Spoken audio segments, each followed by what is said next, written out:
Nikita Mirzani memang saat ini tengah mendekam di dalam tahanan Polda Metro Jaya setelah ditetapkan sebagai tersangka dalam kasus dugaan pemerasan. Namun, sang seteru Reza Gladys yang menjebloskan dirinya ke balik jeruji besi juga tak luput dari berbagai sorotan tajam. Bahkan belakangan ini ramai beredar di sosial media tudingan bahwa produk kecantikan yang dijual Reza mengandung bahan berbahaya yang juga pernah disinggung oleh Nikita. Ia bahkan disebut-sebut sebagai mafia skincare hingga muncul seruan untuk menjebloskan dirinya ke penjara. Lantas seperti apa pihak Reza Gladys menanggapi berbagai tudingan miring terkait produk kecantikannya?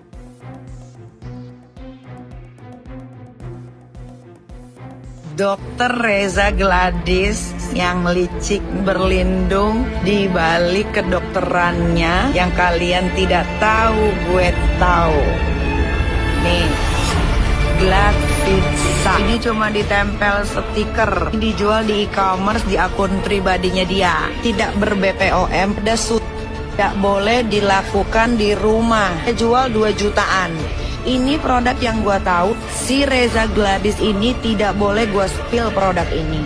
Walhasil dia minta-minta ke Dokter Oki untuk ketemu sama gua karena gua udah beli produk dia yang ini. Dia takut banget nih gua spill yang ini. Terus dia minta tolong Dokter Oki untuk ketemu sama gua. Gua nggak mau lah. Kalau mau ketemu sama gua bayar. Bener nggak? Ya nggak? Kalau dia kan sudah membohongi. Ini adalah produknya Reza Gladys yang tidak boleh dijual. Dan ini sama kayak si Soneo, cuma ditempel stiker. Ini dijual di e-commerce secara terang-terangan, secara bebas. Nih, pertama itu tidak ber-BPOM, kedua ada, ketiga overclaim. Jarum suntik itu kalau untuk kecantikan tidak boleh dipakai di rumah sendiri. Kalian harus pinter ya. Reza Gladys ini bukan lagi penipuan. Kalau kemudian ada informasi yang menyatakan bahwa soal repackaging dan sebagainya, ini harus dipahami.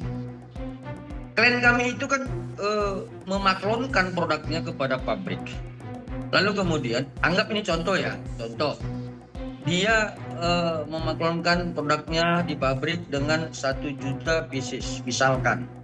Lalu kemudian dalam waktu ini NA itu masanya itu ada 3 tahun ya, 3 tahun. Lalu kemudian dalam durasi 3 tahun itu yang 1 juta pieces itu belum habis. Nah, anggaplah katakan ada 200.000 lagi, ada 300.000 lagi. Itu harus melalui tahapan kembali untuk mendapatkan NA-nya. Soal DIP 1, DIP 2, DP 3, DP 4. Nah, kalau kemudian ada mengatakan mengganti, ada melakukan dikatakan repackaging. Nah, jadi sebenarnya itu pembaharuan. Yang dulunya NA-nya yang 3 tahun kemarin dengan 1 juta pieces hanya laku sekian, sisanya diperbaharui lagi berdasarkan peraturan BPOM nomor 21 tahun 2022. Nah, itu sebenarnya tentang data-data informasi. Jadi saya heran ini, kok banyak sekali yang berpendapat seperti pendapat hukum tapi tidak paham hukum gitu loh. Jadi tolonglah, kalau memang saya itu salah dalam berpendapat tentang produk klien kami terkait peraturan BPOM nomor 21 tahun 2022, silakan laporkan klien kami berdasarkan peraturan presiden nomor 80 tahun 2017 dan ke penyidik sebagaimana ketentuan Undang-Undang nomor 2 tahun 2002. Seperti itu. Di sisi lain, Sunan Kalijaga, advokat yang kini menjadi kuasa hukum Dr. Oki Pratama, ikut bicara terkait adanya dugaan mafia skincare. Ia bahkan menegaskan telah mendapat pengakuan dari pemilik pabrik yang diduga memang memasukkan bahan berbahaya ke dalam produk sejumlah pengusaha skincare. Hal itu pun disebut oleh Sunan berujung pencabutan izin produksi dari pabrik. Kenapa saya menyatakan mafia skincare? Karena ada salah satu pengusaha pabrik membuat maklon, di mana ada beberapa pengusaha skincare yang dimana pengusaha skincare itu saat ini sedang ramai dibicarakan karena diduga diperas ya, atau mau diperas oleh Nikita Mirzani. Bukan cuma ditemukan, tapi sudah ada pengakuan dari owner pabrik, pengakuan kepada saya bahwa dia memasukkan bahan-bahan yang bisa dikatakan berbahaya. Ya, ini ada pengakuan. Oke. Dan dia di situ juga menyampaikan akibat dari ini semua, ya, pabriknya dicabut izinnya. Artinya ini nggak main-main. Pabriknya dia sampai dicabut izinnya karena ada bahan-bahan berbahaya yang diduga masuk ke dalam produk yang sekarang di tangan para pengusaha skincare, yang juga mungkin sudah dijual pada masyarakat. Ya. Kenapa saya menyatakan demikian juga? Karena si pengusaha skincare ini, ya, yang lagi rame, dia merasa dirinya mau diperas oleh Nikita Mirzani, ya, merasa dirinya mau diperas oleh Nikita Mirzani, si pengusaha ini.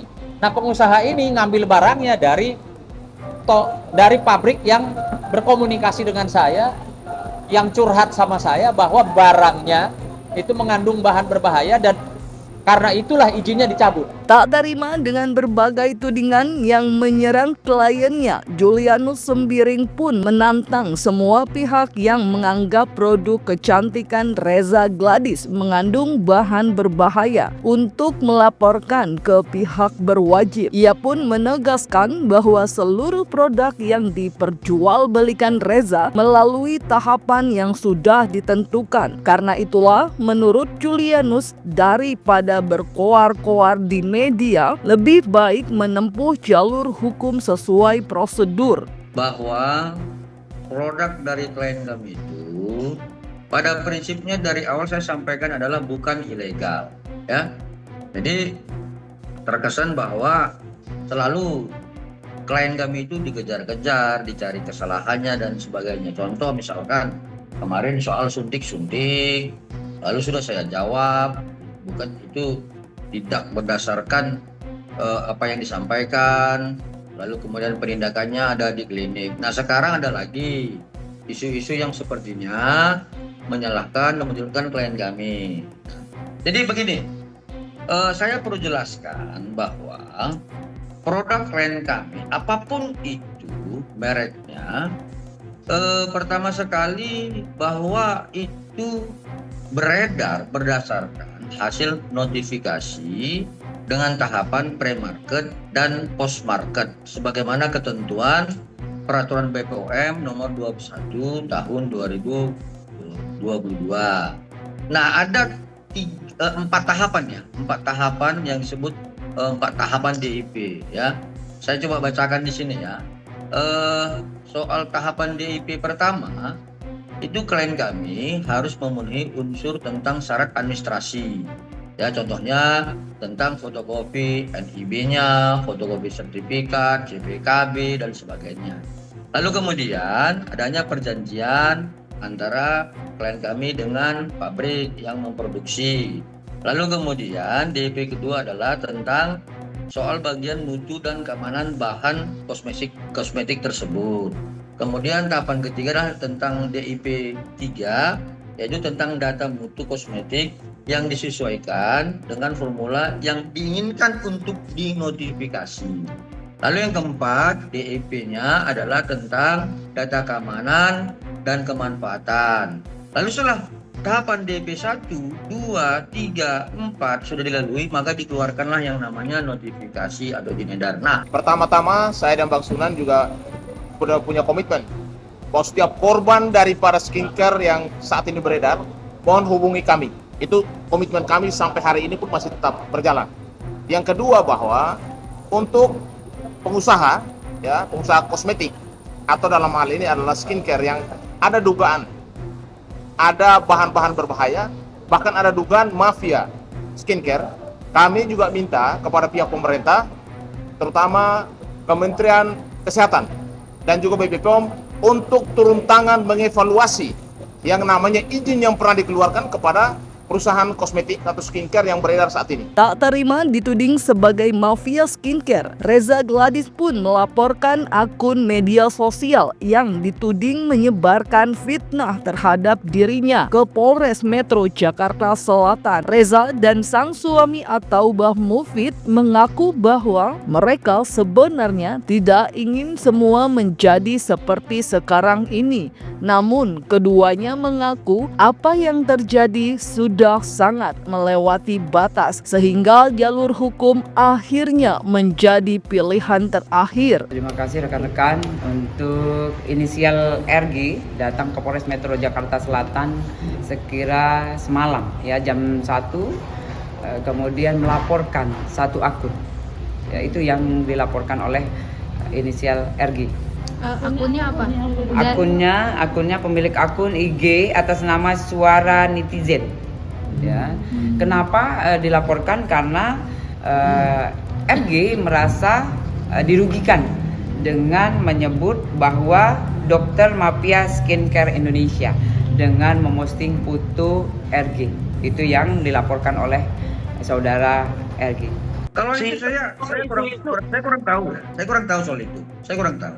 Tetapi yang pasti dengan seringnya ada yang mengganggu ya tentang soal kedudukan hukum klien kami sebagai pemilik brand owner, maka kalau begini terus ya kami akan lakukan upaya-upaya hukum ya. Jadi jangan nanti begini, klien kami terus diserang di media sosial, dijelek-jelekan dengan dasar hukum yang tidak jelas, dengan fitnah, dengan berita bohong.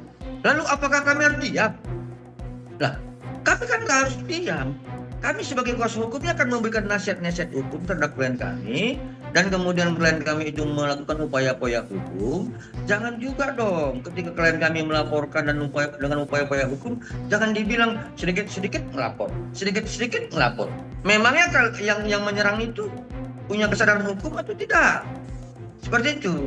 Jangan jelasin, ini bukan masalah puas atau puas nggak puas, tapi hal yang tidak kita inginkan, tapi mau bagaimana lagi, karena ya kita pun butuh ketenangan, butuh keamanan, butuh kenyamanan. Mungkin ini salah satu cara kita untuk membela diri, karena kita udah harus seperti apa lagi gitu. Sudah tenang berarti ya dokternya? Ya enggak juga. Karena kan udah digarisbawahi bahwa itu bukan sesuatu yang kita inginkan. Udah itu. Mungkin ini next langkah hukumnya bagaimana dokter? Kita Serahkan kepada polisian, masih. Sementara itu, Sunan Kalijaga dengan tegas menyatakan sikap bahwa ia akan melawan para oknum penjual skincare yang membahayakan masyarakat. Ia pun turut menyinggung perihal pemberian uang 4 miliar oleh Reza Gladys kepada Nikita Mirzani. Menurut Sunan, jika memang dalam produk yang diperjualbelikan memang aman dari bahan berbahaya, seharusnya tidak perlu khawatir, apalagi takut jika produknya direview oleh pihak lain. Nah, artinya kalau kita kembali, seorang atau para pengusaha skincare, kenapa kalian mesti takut barangnya direview oleh siapapun lah, mau sama Nikita, mau sama Doktif, mau sama Bang Nahak mungkin. Kenapa mesti takut kalau memang tidak ada kandungan barang-barang berbahaya? Kenapa mesti mengeluarkan duit miliaran? Coba, saya rasa masyarakat udah pintar lah. Orang mau mengeluarkan duit miliaran itu ada apa? Gitu loh. Nah, kalau yang berkaitan dengan pabrik, ya, pabrik yang dicabut izinnya, yang dimana ownernya berbicara dengan saya, si pengusaha ini, ya, merasa mau diperes oleh Nikita Mirzani dengan jumlah 15 miliar. Gitu loh. Karena penghasilannya diduga sebulan, ini kita ngomong sebulan ya, sebulan itu 40 sampai dengan 60 miliar. Bisa nggak kalian bayangkan berapa banyak skincare yang beredar di Indonesia sehingga menghasilkan duit puluhan miliar? Ya pasti kan saya udah bilang ya, DM saya itu atau Instagram saya itu tidak dikunci. Silahkan DM kalau mempunyai alat bukti dan menjadi korban, produknya siapa, belinya di mana gitu loh. Silahkan. Atau bisa tulis di kolom-kolom komentar postingan saya. Di sisi lain, aksi Nikita Mirzani yang menerima uang dari Reza Gladys juga tak luput dari sorotan publik. Apalagi pasca penahanannya, kini bermunculan berbagai tudingan bahwa Nikita juga pernah melakukan tindakan serupa terhadap sejumlah owner skincare lainnya. Apalagi dalam kasus yang kini dihadapinya, ia tak hanya diancam pasal pemerasan dan pengancaman, namun juga terkait tindak pidana pencucian uang atau TPPU. Asisten Sheila Sokia, Arif Panda pun menuding bahwa Nikita menggunakan uang dari Reza untuk membayar cicilan salah satu rumahnya. 2M itu ditransfer ke rumah kreditnya yang di Nafa Park itu, dan rumah itu atas nama Nikita Mirzani. Ya, serem nggak? Yang mana Kak Panda? Mana buktinya? Nih, ya rumah ini. Ini rumahnya.